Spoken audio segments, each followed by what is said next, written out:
Hi everybody, I'm Philip and this is the new MG electric estate car. So come take a drive in the MG5. This is the MG5 full electric estate car. It's finished in dynamic red and this is the Excite trim level. The Excite model is the lower spec, but it comes with satellite navigation, Android Auto, Apple CarPlay, Bluetooth, reverse camera, rear parking sensors, keyless start but not keyless entry, your standard cruise control, air conditioning, electronic handbrake, hill start. Also has these LED daytime running lights and this chrome black grille. Behind the MG badge is the charge port. By clicking on that, opens up. You have your CCS and your AC behind it, and click again, closed. It's that simple. Both trim levels come with these 16-inch alloy wheels. They have 205 60/16 Bridgestone tyres. You also get brake discs all round. So moving to the boot, we do like this rear bumper protector. When regarding boot space with the seats up, there's two conflicting sizes. It's generally 464, but MG UK advertises it as 578 litres with the seats up. The seats fold straight down, but they do not fold flush, and when folded down you get 1456 litres. There's a small cutaway on the left of the boot, and the granny cable comes as standard on the right hand side. So with regarding towing, this car is not rated for towing at all, and it does not come with a spare wheel. It comes with space for space saver, but it comes with an inflation tyre kit. Under the bonnet there's not much to see. The fit of this cover is just to focus people on the stuff that you need, like your windscreen washers and your brake fluid. It's probably there to keep motor noise down as well. So in the back you have electric windows for the rear passengers. We also found with the front seats fully back, there's plenty of space for the rear passengers. You get 3 proper headrests and 3 proper seat belts. Moving to the quality of the trim in the front, we have this leather effect on the door guard, which is not bad. It also has this white stitching on that goes through. So this white stitching continues on through with the leather effect material along the dashboard, right away across and back onto the other door. Also has this plastic, it's not carbon fibre, I don't know what it is, but on the dashboard it's not bad either. We have chrome surrounds on the door handle and the air vents. Steering wheel is a nice leather steering wheel, very comfortable, also with a small kind of chrome piece in the centre. You also have your MG badge in the middle. So looking at the MG5 instrument cluster, it's half digital, half analog, very easy to read. So starting on the left, you have your speedometer. On the far right, you have your boost gauge, which is 0 to 100%. You can clearly see your remaining battery percentage without having to go into any other screens, and also remaining range. Also shows your 12 volt output, and the center of the digital screen can say a few different items, depends on what you have it on. The only crib we have is the green N at the bottom, where it's a normal driving mode. It actually looks like neutral. So being an automatic car, by glancing at it sometimes, you think you're in neutral if you're stopped. But other than that, very easy to read. One of the other very few issues we found with the car is the infotainment system is a bit slow. It comes with DAB, FM, AM, sat-nav, Android Auto and Apple CarPlay, but can be a bit slow to react. So when you open this door here, it reveals your 12 volt and also your media inputs. Below that is your heating control. So it does have aircon, but does not have climate control. Climate control is only on the exclusive. So we move down again, we have 3 buttons just like the ZS. The first button will select your driving modes. So you have Eco, Normal and Sport. The middle button then changes your regen. So you have 1, 2 and 3. And also the next button then is meant to show your battery kilometers remaining, but the dashboard already does this, so the button actually does nothing. Well, nothing that we can find in the manual anyway. Then we also have our gear selector. So you have reverse, neutral and drive. And the click park, you just push down on it. One thing I do like about reverse is when it pops up on the reverse screen, and like the ZS, it gives the distance, how far you are away from what you're backing up to. One feature that I do like. It also turns down the radio as you're reversing. So the car comes with an electronic handbrake, an automatic parking brake, Also 2 cup holders, and it has a centre cubby that you can also use as an armrest.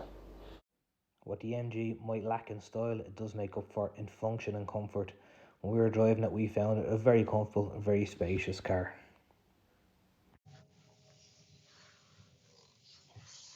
So let's talk about the battery, the main thing. So battery on this car is a 52.5 kilowatt hour battery with 48.8 kilowatt hour usable. What kind of range will that give us? Okay, so the WLTP figure is 344 kilometers. We done a range test on this car. We started off with 100% and we driven it down to 2%, and we got a range of 308 kilometers. Now, no, not everyone will get that, and not everyone will drive the car down to 2%, but that's what we got on our range test. And that wasn't a driving easy either. That was driving it in all different modes. We were trying the car out. We were getting used to it. So the car is powered with a 115 kilowatt motor. That gives out about 156 horsepower, which isn't bad. Your standard 2 litre turbo diesel saloon estate car will give you around 150 horsepower. So it matches that. So let's talk about 3 different things that critics will say about this car. First of all, they'll say it's an estate car. No one buys estate cars anymore.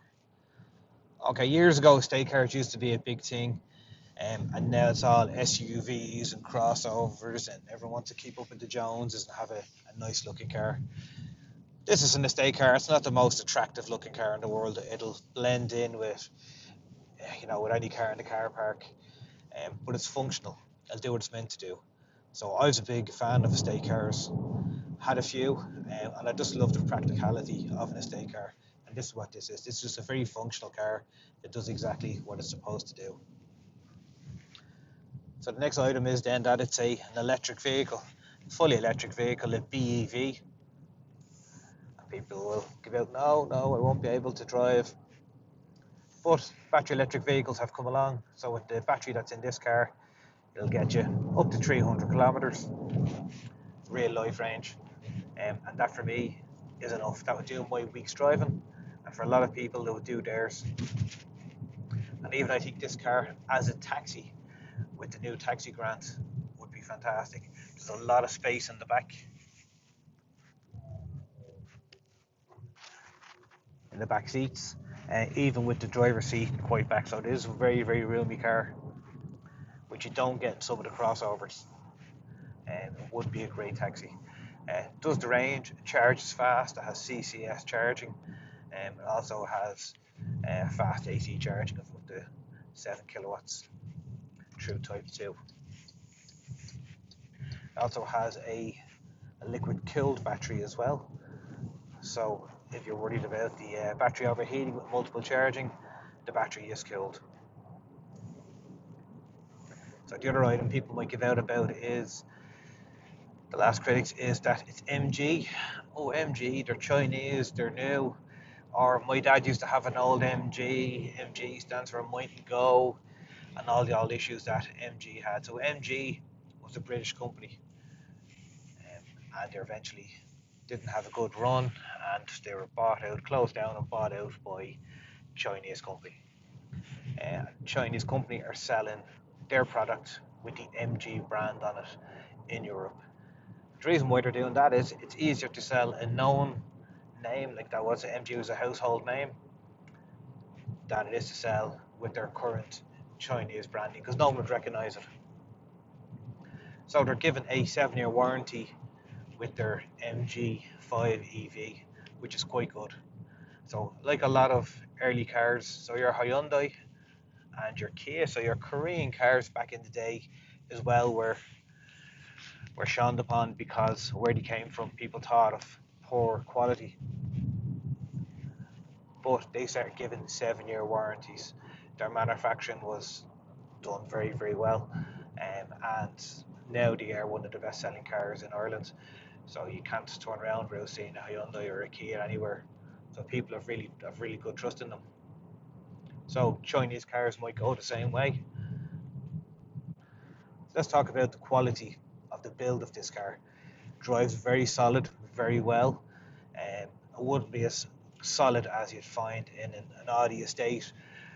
With the type of car and the price range it's in, it's very impressive.